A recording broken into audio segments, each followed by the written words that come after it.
நாகசக்தி அல்வாக்கு நேயர்களுக்கு வணக்கம்.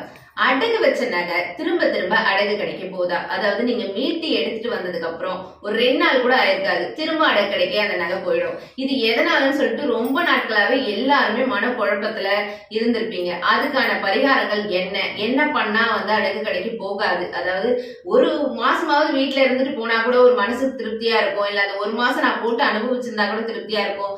புது நகைங்க வாங்கி நான் யூஸ் பண்ணவே இல்லை, கடைக்கு போச்சு, ஆனா திரும்ப எடுத்துட்டு வந்தோம், திரும்பவும் அது கடைக்கே தான் போகுது அப்படின்னு பாத்தீங்கன்னாவே நார்மலாவே அடக்கடையில வச்சீங்கன்னாவே அந்த நகைன்றது தோஷப்பட்டிருக்கும்.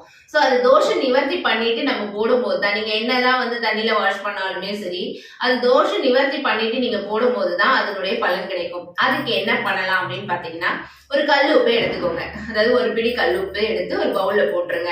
எடுத்துட்டு வந்த நகையை, அதாவது மீட்டு எடுத்துட்டு வந்த நகையை நல்லா வாஷ் பண்ணிட்டு அதுல போட்டுருங்க. போட்டு ஒரு மணி நேரம் அதுல இருக்கட்டும். அதுக்கு எடுத்து ஒரு மஞ்சள் அதாவது ஒரு தண்ணியில மஞ்சள் நினைச்சு கரைச்சிடுங்க. நல்லா கரைச்சிட்டு அது உள்ள போட்டுருங்க அந்த நகையை.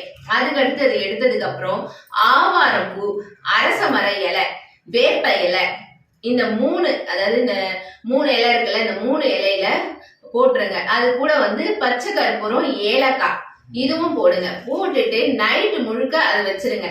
நைட்டு முழுக்க இருந்ததுக்கு அப்புறம் காலையில எடுத்து என்ன பண்றீங்கன்னா, அதை எடுத்து எங்கன்னா பக்கத்துல இருக்கிற ஏதாவது ஒரு செடியோ இல்ல மரமோ அதுக்கு மேல அதை எடுத்துட்டு போய் அந்த இலைங்க நான் சொன்னேன்ல அதெல்லாம் எடுத்துட்டு போய் போட்டுருங்க. மீதி என்ன பண்றீங்கன்னா, அந்த நகையை எடுத்து திரும்பவும் ஒரு தண்ணியில வாஷ் பண்ணிட்டு, இல்ல கோமியம் கிடைச்சா கோமியத்துல வாஷ் பண்ணிட்டு போட்டா கூட ரொம்ப சிறப்பு. இத பண்ணி பாருங்க. கண்டிப்பா அந்த நகை திரும்பவும் அடகு கடைக்கு போகவே போகாது.